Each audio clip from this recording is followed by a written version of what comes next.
A second 100 of the season against Middlesex for Stephen Peters and a century from Alex Wakely put Northamptonshire on top at the end of the second day of their LV County Championship match at Lords.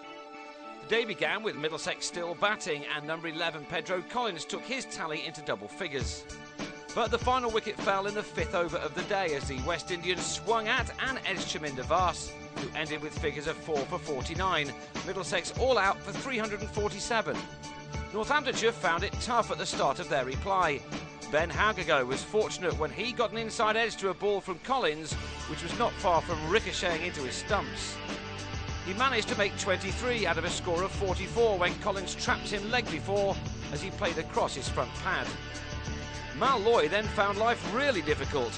He lasted 21 balls without getting off the mark and was then out to his 22nd as he nicked Gareth Berg to Darwin Milan in the slips.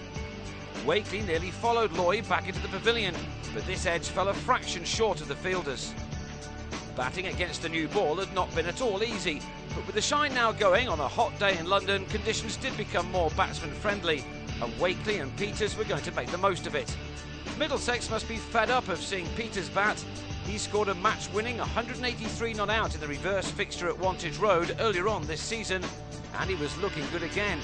Indeed, only Mark Ramprakash has scored more runs than him in the LV County Championship Second Division this summer. Wakely has had fewer opportunities, but has generally made the most of them when given the chance. Both went to their 50s in the afternoon session. Peters was there first, his coming off 116 balls. Wakely's arrived off his 103rd delivery. But there was no sign that their partnership was going to end there. 4 Middlesex batsmen had reached 50 without going on to score 100, but this pair were determined not to make the same mistake.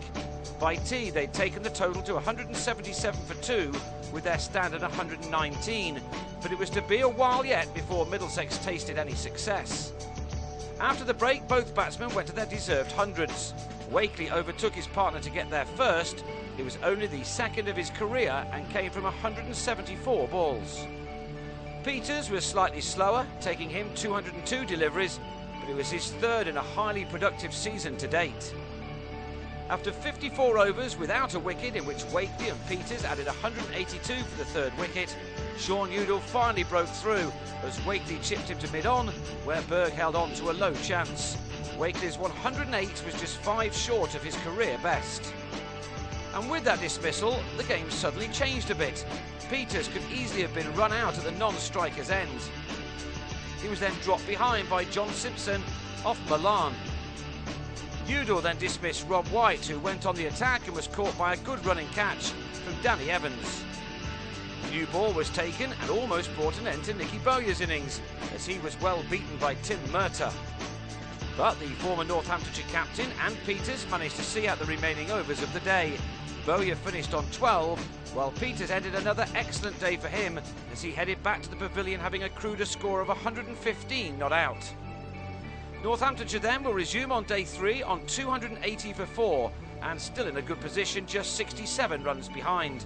With Peters still going well, they'll be hopeful of posting a substantial first innings lead when play begins again.